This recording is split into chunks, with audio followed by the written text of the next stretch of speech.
I'm going to kind of present a short documentary that I was allowed to share with us all here from a man named Masahiro Yasumori. He's an associate professor at Kobe Design University in Kobe, Japan. And he documented or shot this film in 2006 in a small village in Nara Prefecture, which I'll get into after the film. I'll show some folks where that is on Google Maps, and I have some other photos of like traditional spoon carving and tools and things like that, and some of his dissertation as well, for the geekiest of geeks on spoon carving. And let's see here. I got some notes here that were shared with me from North House friend Masashi Kutsua, who came to Wood Week in 2018. And he's a good friend of mine and teaches woodworking at a different design school in Gifu. So he's got permission from the guy who filmed this, and so that's we're really thankful that he did that extra work here and got the okay. So this documentary is of an old man, Kaoru Atarashi, if I'm saying that right, and he lives in a village that produced spoons for many generations. Let's see here, I'm looking at my notes. 5th generation spoon carver. And he started when he was 19 years old in 1946. And I'll get into more specifics on what was going on in that village after the movie. So I'm going to share my screen and play the film. And what I'm going to have to do is pull my headset out, and you're going to listen to the sounds of the chopping and stuff just through my own speaker on my computer. Dialogue. So screen share. Tom, maybe you want to confirm that. You got it, Jarrod. You got it. Okay.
All right.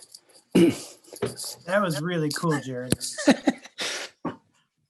I didn't give folks a background. Maybe some folks I know that I'm a spoon carver and a teacher at the school, but I dabbled in production spoon carving for a number of years, and that's how I make some of my annual income. And so it's just fascinating to see this video, from that perspective. It's and I'm going to read just a little bit of what Masashi sent to me, and that might field a few questions ahead of time. I see we got some, but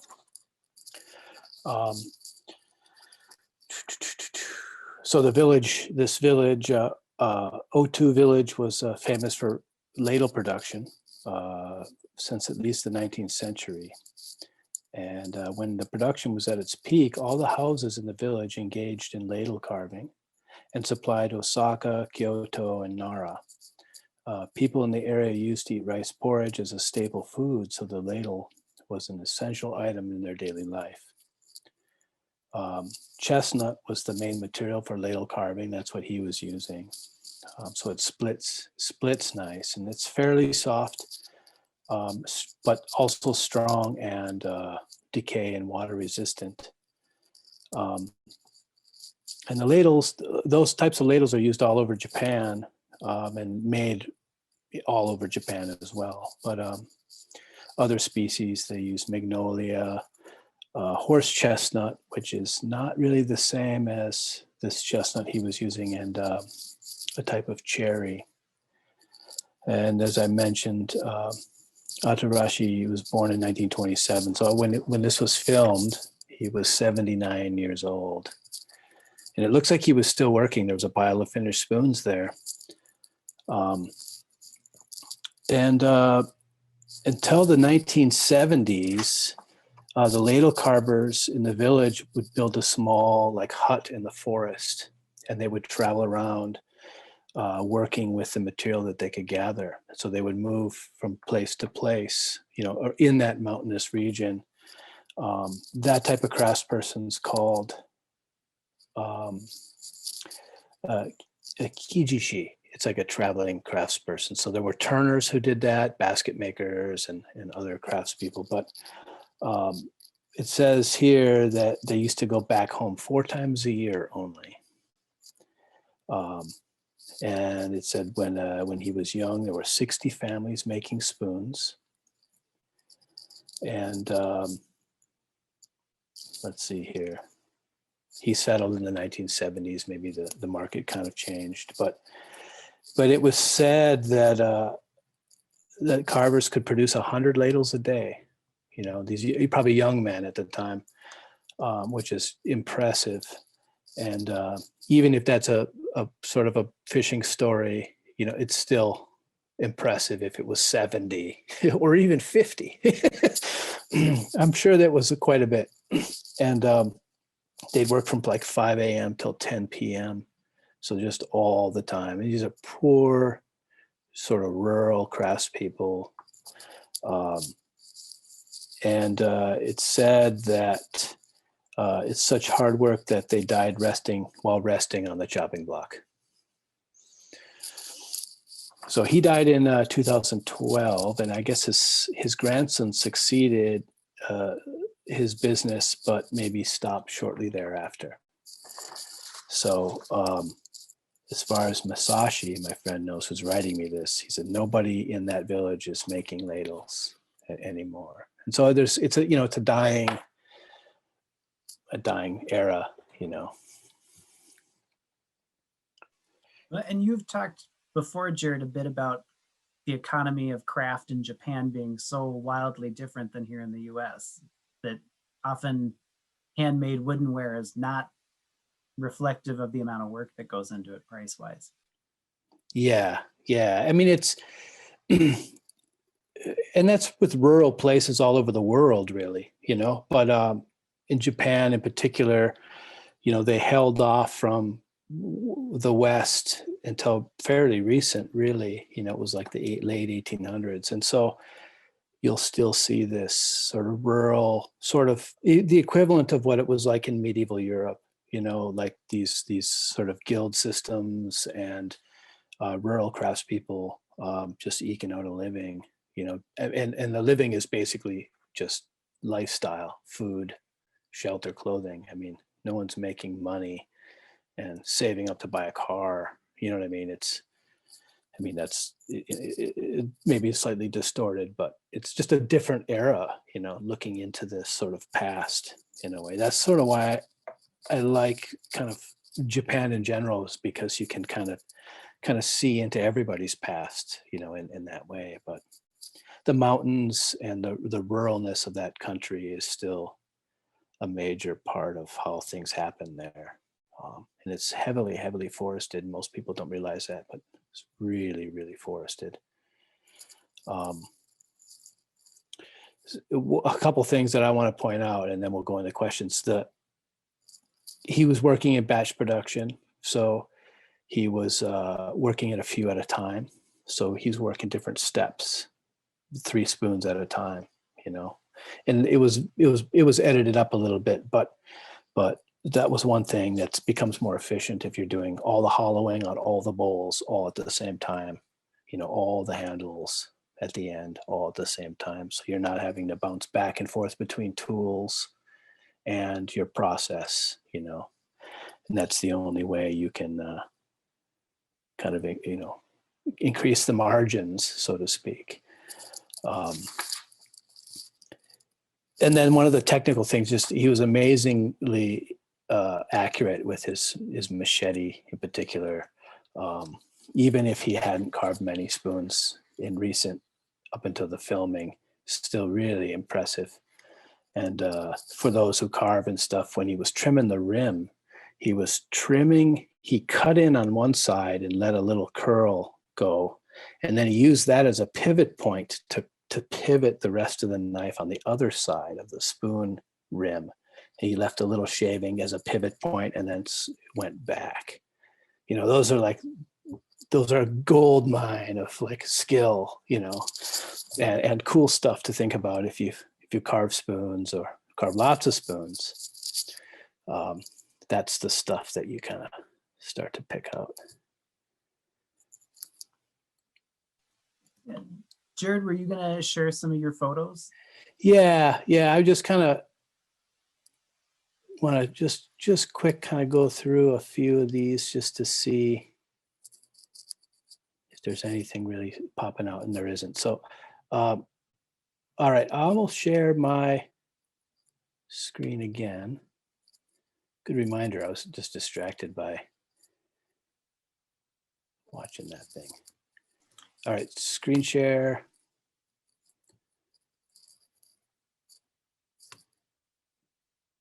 All right, you should see Masashi and Jasmine. Yep. Okay. So I traveled over to Japan with my wife Jasmine, who's in the picture here, talking to Masashi, our friend that I mentioned before, in 2018 and 2019.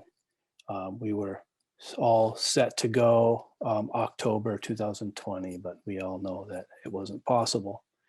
So we're looking forward to picking up where we left off with plans. I've gone over there and taught a couple times at this design forestry design school where Masashi works. He's had a host of other kind of green woodworkers. Drew Langsner, Yoga Sundqvist has been there. I can't remember if it was someone else, but so while we were there, an old man in Gifu, where we were, and I'll pull up a map in a little bit, dropped off these spoon carving tools.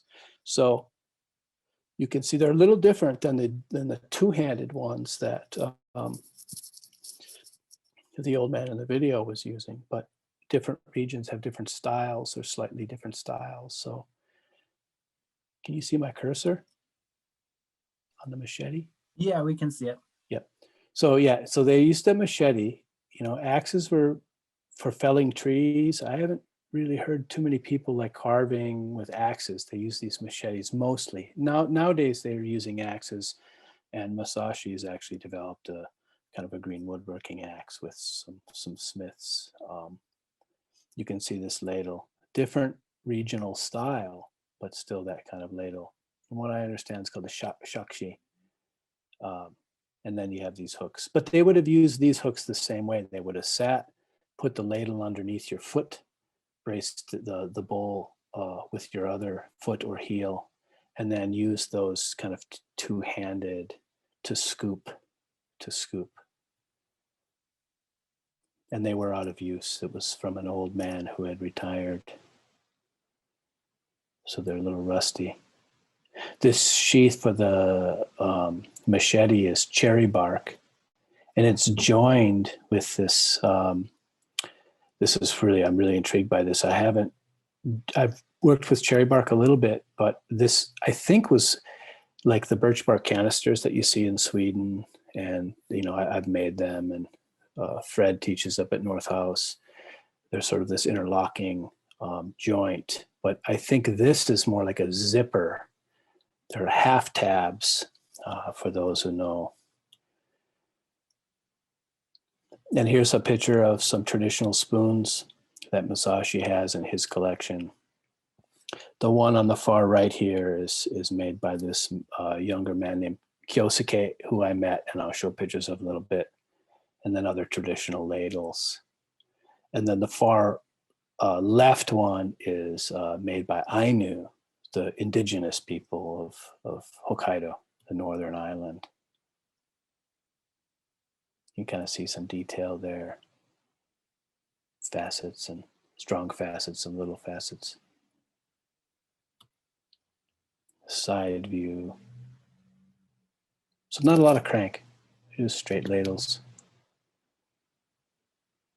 Really intriguing shape though. They're very effective. I went on to design a few spoons that I sell in my run of spoons, and one of my favorite ladles is styled after these Japanese ladles. Just work really great. Quickly made. You can see the tool marks.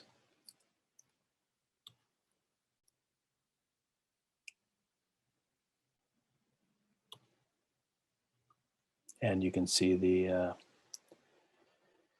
little ridge down the sort of the middle of the bowl there.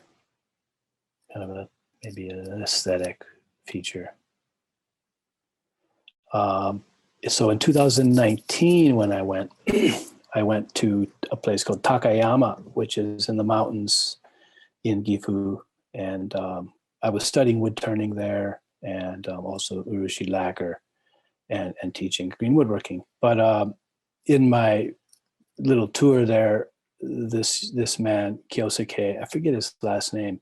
He's one of the few spoon carvers, production spoon carvers in Japan. I think there's like 3 main ones, and he makes the shakshi, the ones with the little grooves on the inside, and he only does it in the wintertime, and he uses magnolia, which is like southern yellow poplar, if you were aware of the stateside equivalent. And similar process, he uses machete, and we didn't get to go to his shop and stuff because he has a little kid, and it was just too complicated to set it up. But he came and had lunch with me and my friend Arena, who is a Japanese wood turner and also translator.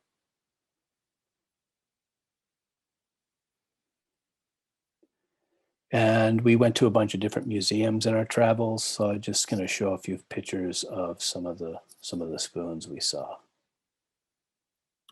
I have hundreds of photos of other craft, but just keep it on spoons. I think this is all in Takayama. So that's sort of the regional style, which is it's a bit away from where this old man was carving, but still, similar form techniques are probably really relatively close. This was a giant spoon. This was probably like 2 feet long. I'm not sure what it was for. Stirring something in a big pot, maybe laundry. I have no idea. And I threw this in just because I love like clever craft objects. And I know people watching do as well. And so this is a really fascinating strainer, bent. It's a bent wood, bent around and then joined back in here. And then the braided bamboo, woven bamboo. It's just brilliant, brilliant object design. And here is sort of a cool sort of window into, in the history of spoons and spoon design, spoon development. Some claim, or in some parts of the world, you put a stick mounted to a shell and you have maybe the original spoon, or that shell was the original spoon, primordial man without a handle. So that's pretty cool to see that people are still doing that. A lot easier than probably carving it. Here's the Ainu spoon with the decorative carving, which is what they're known for. And then a little bit of modern stuff. This is in a gallery in Kyoto.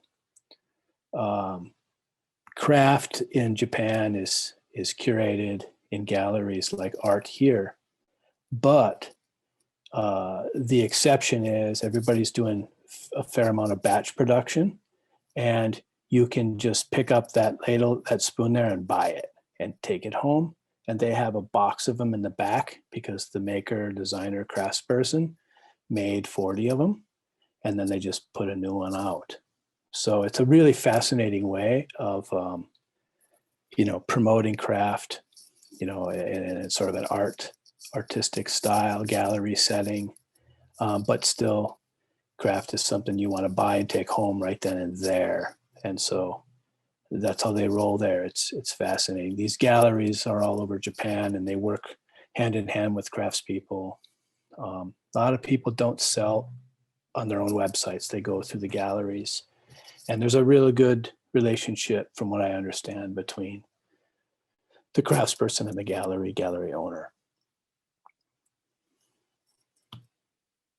Here's another small gallery we found.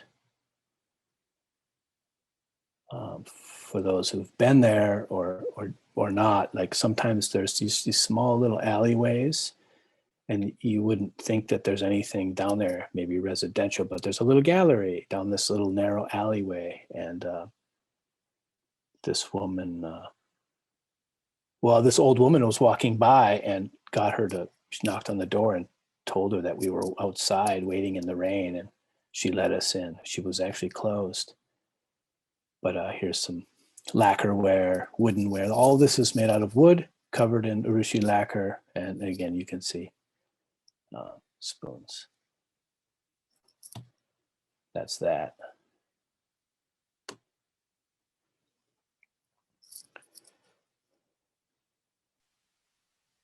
So. Really cool, Jarrod. Yeah, it's like super niche, kind of geeked out specific stuff, but it is cool. Yeah, Paul Linden sent me a text and he said, I think Jarrod wins for the nerdiest night of Wood Week. Funny. But like as a person who's just getting into green woodworking and learning about it, it's so neat to see the overlap in process and then the places where it diverges. Right. Yeah, I'm always fascinated by just how people make a living doing craft, and you can take this sort of kind of conceptual or high craft, high art crafts kind of take, or you can do production work, and I've always gravitated toward that. But so one of the questions I'm curious about, and since I get to be host tonight, I get to ask my question first. I've seen the Japanese style ladle you carve, and I'm curious, did you try to follow the same production steps like they're shown in this video, or did you do it in your normal process and just take the Japanese kind of shape and design? Well, I think the process, I mean, it all is spoon carving, so there isn't a lot of deviation. And so I did, but I didn't try to duplicate the process to answer your question.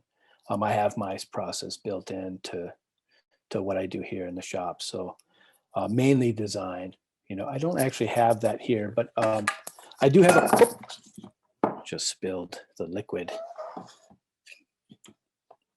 Hold on here, everybody. All right.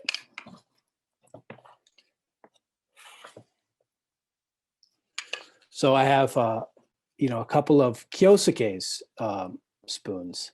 It's not going to be.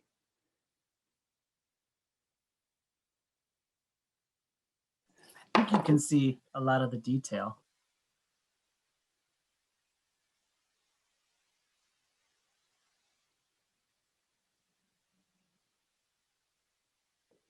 Yeah. So,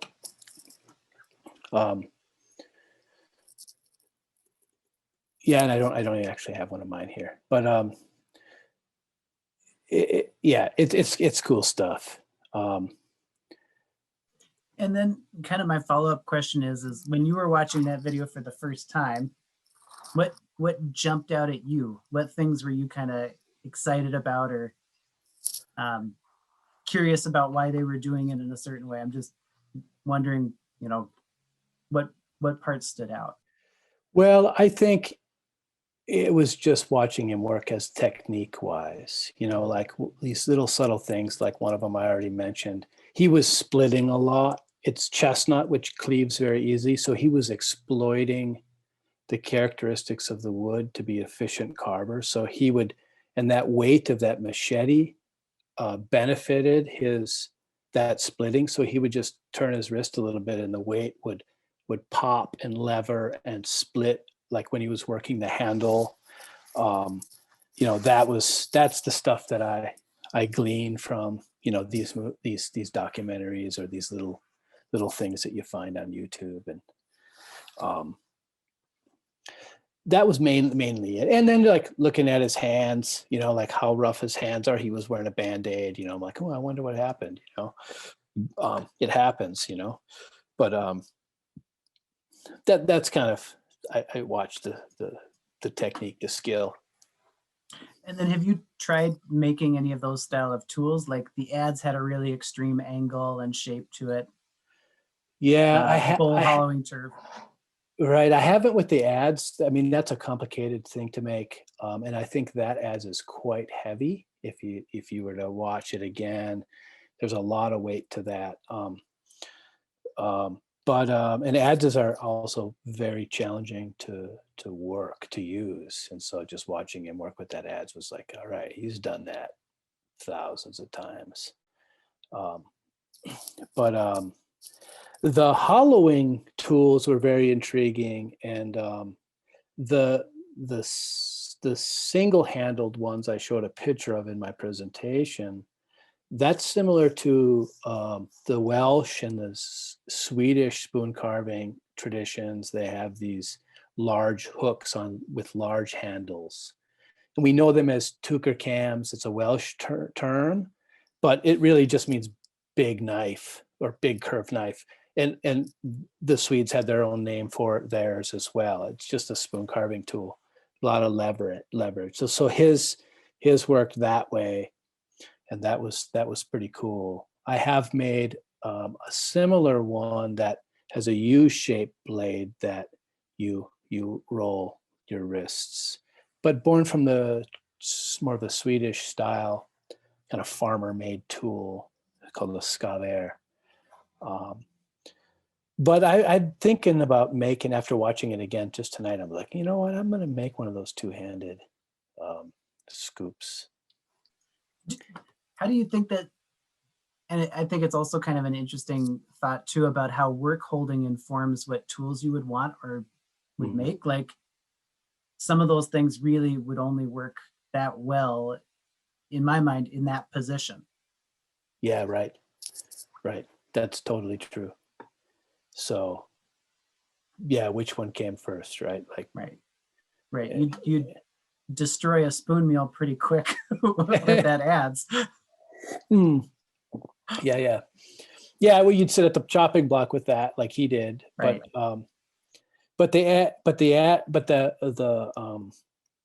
hollowing tool wouldn't work on the mule, because the mule, the spoon is pointing away from you. You'd have to work sideways, and it would be really awkward, So, it makes sense. Like, you just sit down and put your foot on it. But And whereas with your tool, this, I already forgot what it's called. Scaver. That works with Right. the orientation of the spoon meal. Right. Yeah. It's So all- the tools, the material, and your woodworking style, I should say, they're all intertwined. And we sometimes don't realize that design might be actually influenced by the tool, which is influenced by, hey, I'm just sitting here on the floor with my foot on it. Right. Interesting stuff. I see a bunch of questions about the specific names of things, and I have no idea what these things are called in Japanese. So Could you talk a little bit in general, Jarrod, about Japanese tool making and the differences in steel and how sharpening might be different? Or would that not apply as well to these kind of more, village craftspeople's tools? Well, they use water stones, and that's just because that's the stone that they would mine in the mountains. Where we had the Arkansas stone, and European stones work better with oil than water, although they do work with water, but they're not quite the same in that the rock formation. But so they're water stones. I mean, that's basically it. I mean, if you can get it sharp, you get it sharp. So these round bladed tools, are very different than like plain blades, something flat with this solid, very true bevel, where you're planing highly figured wood, and being able to do it, where this is a little bit different, as you kind of hinted at. So it's just water stones, We got another question on tools. Do you know there were two kind of different cleaver shapes? One had a horn going up and one had a horn coming down. Do you know why? Or I don't know, and I'm gonna dig into that more. When I get back there, or email Masashi sometime. But yeah, I don't know about that. It's very interesting. It was really curious. We got a number of questions about that. And then somebody wanted to know, have you ever seen a spoon plane before? Or was that the first time you'd seen such a thing? Well, I think you can buy this brass version at Woodcraft. And it looks like a spoon. It's horrible. It never works. The handle is in the way. So so yes, but it wasn't really worth anything. But that plane was really cool. Actually, I'm going to screen share again. I'm going to shut the Q&A session off. And I have a picture of that. Okay, here, I'm going to get my screen set up here. I'm a little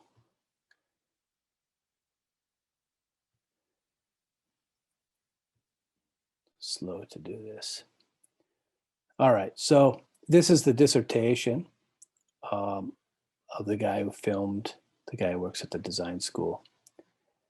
It's all in Japanese, and a lot of times you can hover your Google Translate over this, and it'll translate, but this one in particular isn't translating. So it might be like highly technical language that won't translate. It might talk about that in there, but that's what you're talking about, Tom, or for everybody, if you're not quite. Yeah, it's really interesting. Why is that there, There's the plane. So for those that know about Japanese hand planes, or those that don't, they're wood body, and the plane blade is inserted through this kind of very finely carved slot, and you just kind of tap them in and out like the old European ones too. It's really interesting. The more I get into this, like outside of traditional, like straight bench joinery stuff, even in Japan, there's all kinds of these weird little planes that chair makers use and spoon carvers use. Well, and I noticed how many of these tools are just so specialized for this ladle. Correct. Well, this ladle or ladle carving in particular, but yes, I mean everybody was. I'm being very general, but it's quite accepted. People were very specialized in Japan in particular, and like hobby craft just didn't exist until very recent. And so you needed a wooden spoon, you went and bought one from a guy like this. And it wasn't until maybe 10 years ago, 15 years ago that you start seeing more of a hobby style, like what we're used to here in the West, taking classes and stuff. That was unheard of like 10 years ago, 15 years ago. And there's lots of reasons for that we won't get into here, but so with that being said, it was highly specialized. These people, I mean, they made spoons in this village. Everybody made spoons in this village. You know, and you see that in stories of like Novgorod, Russia. There was, you know, spoon carvers in family units, and in Sweden as well. There was a big family that made spoons, you know, for like 100+ years through generations.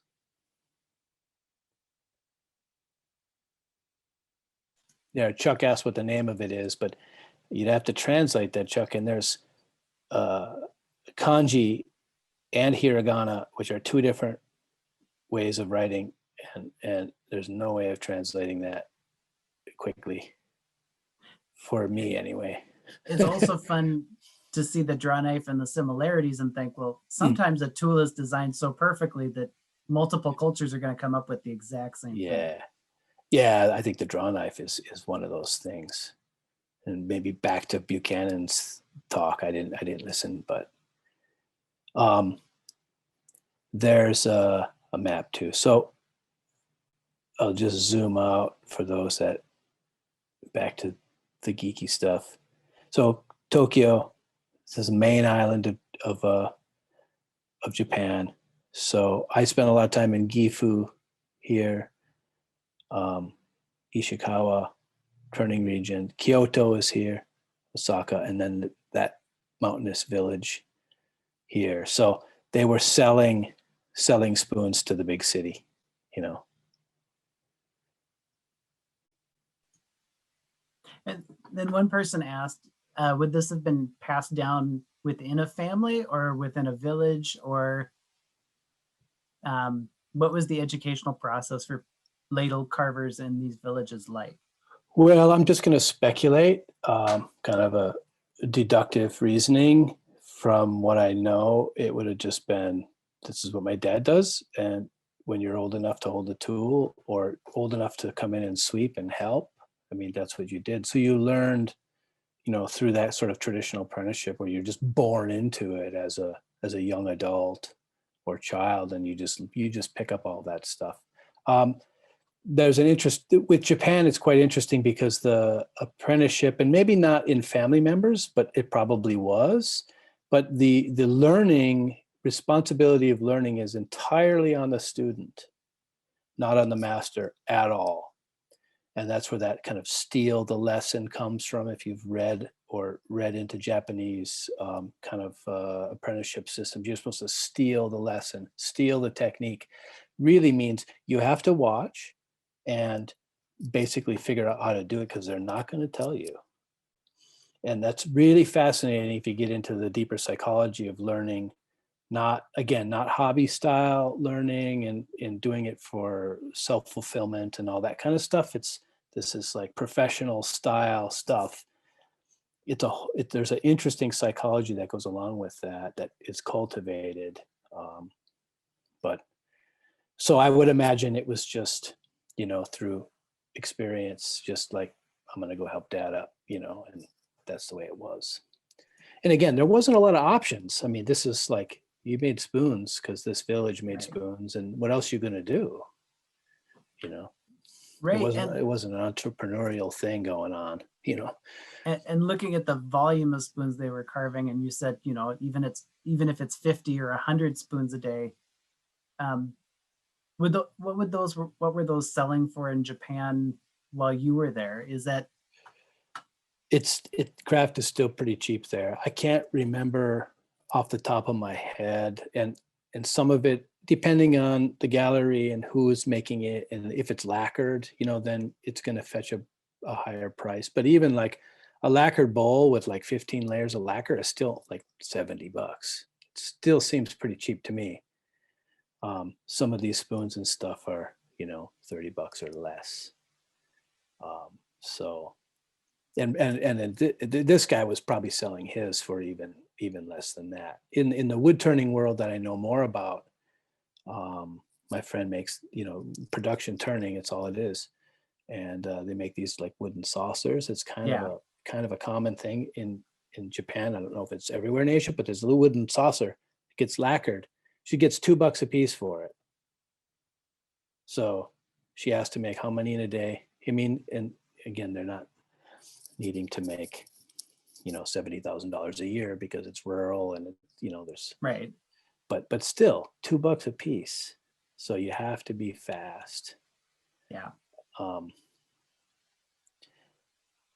Yeah, I see a bunch of, like I said, I don't know any of the names of this stuff. Could you talk a little bit about that work holding device that he belted to his chest? He also seemed to have a range of those behind him on the wall, which I thought was interesting. Yeah, different lengths of spoons. I would imagine that chopping block was really heavy, some weird Japanese domestic hardwood, super heavy, and so it didn't move much. You could see he's like spit on his hands to like get it to move.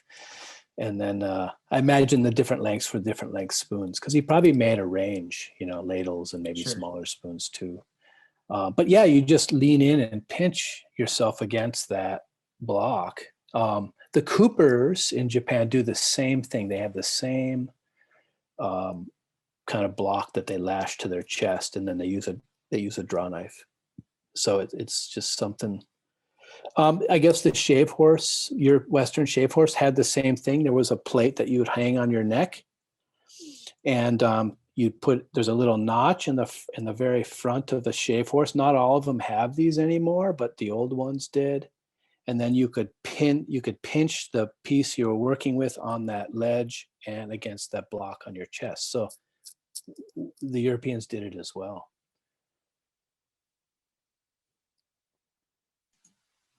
Someone was asking about women carvers. I don't know. I know when you worked with bowl turning, wasn't there a young woman apprenticing? Yeah, and that's a relatively new thing. I Sure. think there was definitely a division of labor. Again, how the economy and how production of all this stuff was. There was a definitely division in labor. So I don't know. In the past, I doubt there were many women carvers, if any. But in more recent times, definitely in the Greenwood department or the school that I teach at, there's a lot of women in design, and they're in the program making stuff. And in my classes over there was a lot of women. And in the turning, there's a turning tech school that I visited, and some of my friends or contacts over there, women turners. So that school is like, I can't remember exactly, but maybe almost half women turning as a profession. So quite a shift. yeah, and that comes with just modern times and Right. different economies. And, again, rural Japan is being vacated. It's a huge problem. Population decline is very, very much a serious issue there. And everybody's fleeing the countryside. And with it, all of these crafts are dying. And the old school style apprenticeship system doesn't quite work anymore. because the lifestyles aren't tied to that. And, it's super complicated and also fascinating. And then another question that I think is a really interesting one is, how can someone honor a different culture's craft aesthetic tradition if they want to incorporate it into their own work? And when could it be considered inappropriate or disrespectful? Yeah, that's a good question. I don't know, and I'm pretty opinionated on this, and I'd like to, and I'll be honest, like, when has crafts not been shared or stolen?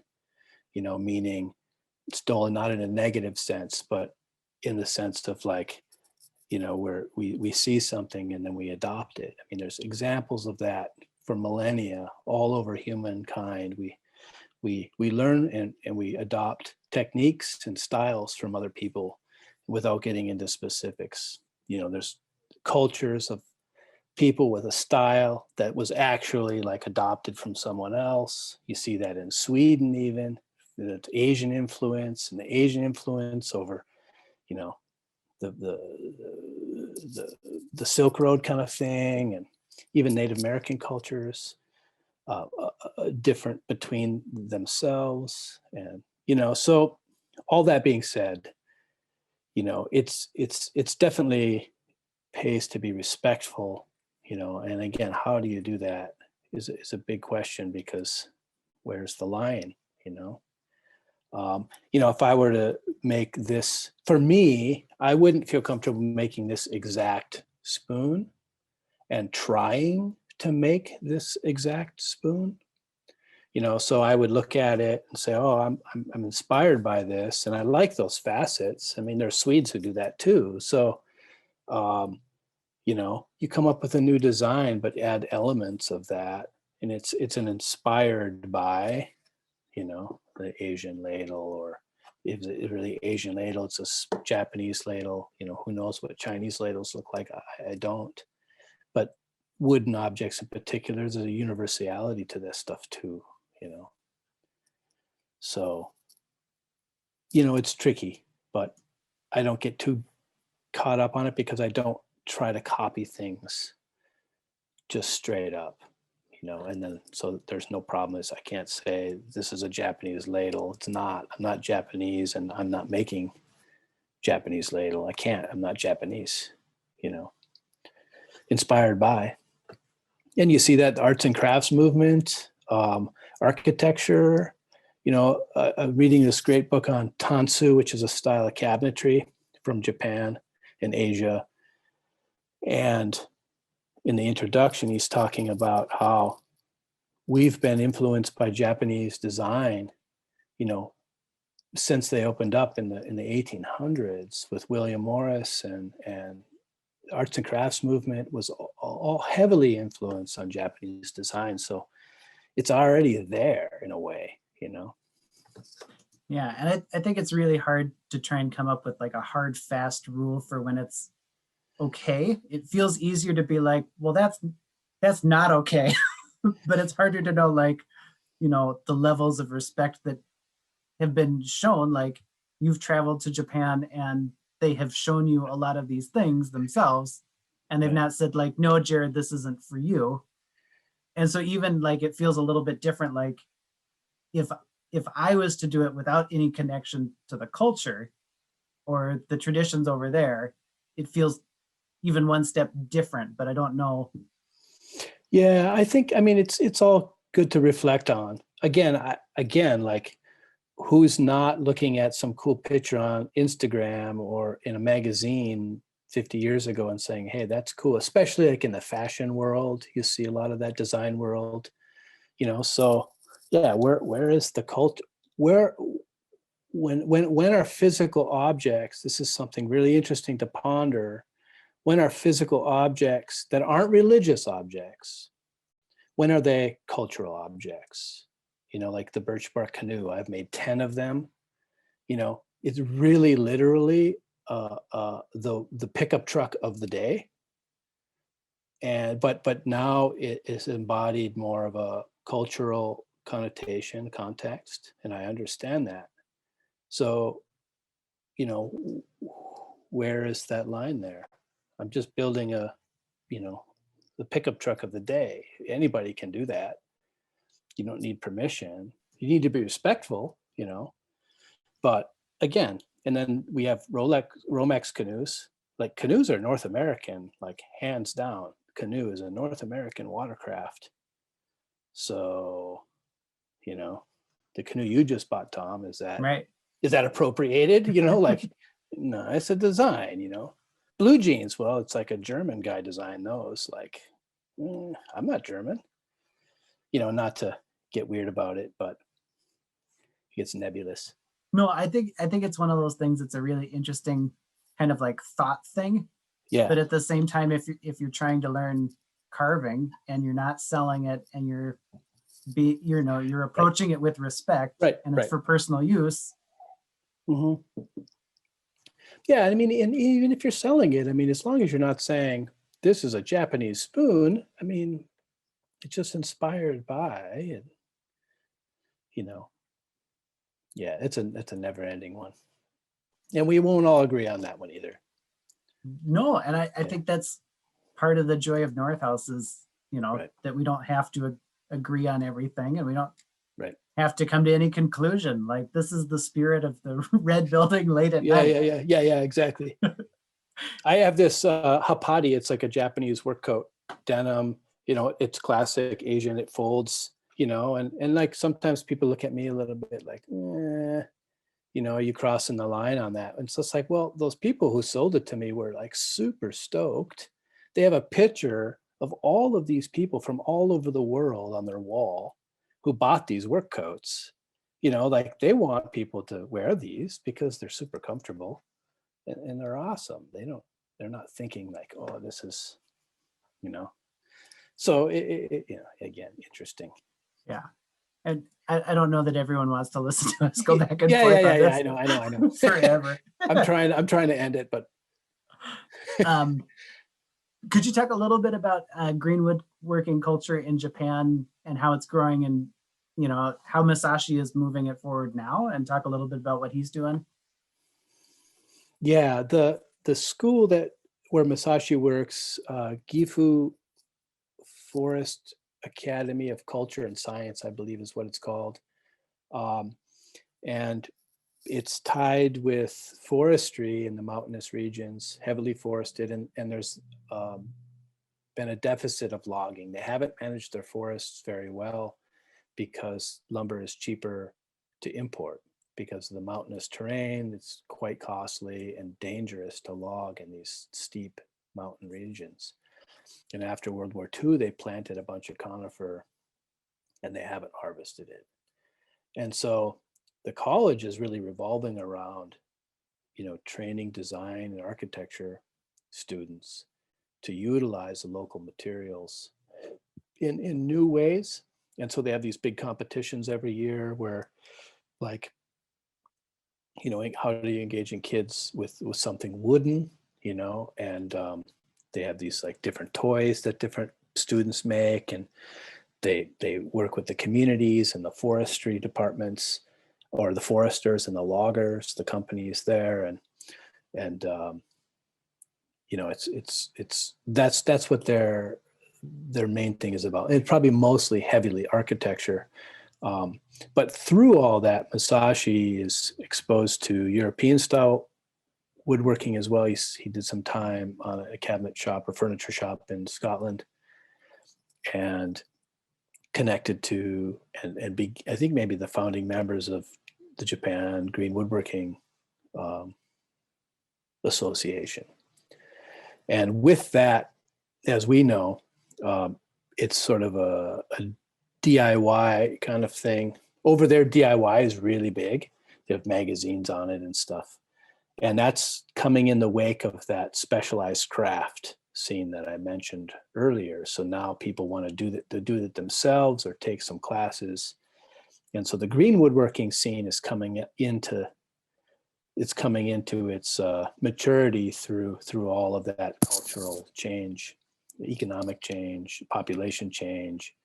And so now they're teaching classes on how to make green wood chairs, stools, same stuff that that we know of here, stuff that would be very common at North House.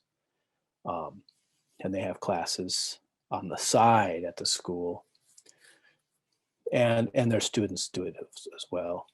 And then the association is working on it too. So when I went there, I was introduced to this network of people who, there's only a couple, but would host a class, and then we did some pole lathe turning and green woodworking, shrink pots and stuff, spoons. But Masashi is a major player in that, and as well as the Gifu Forest Academy.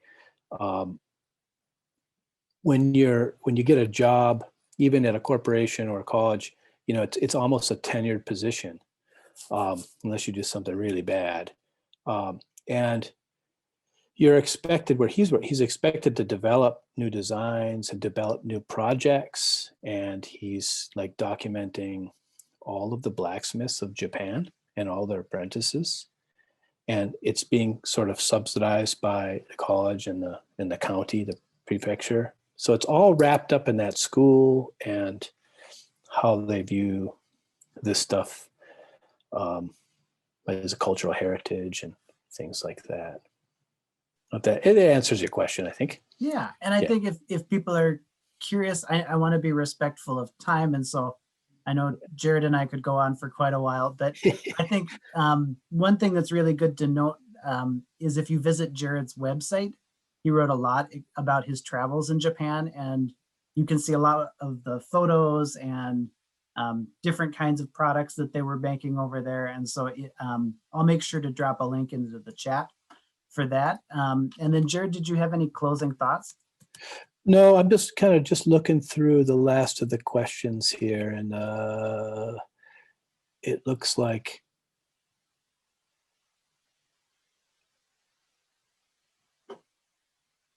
yeah, plenty of wood in Japan.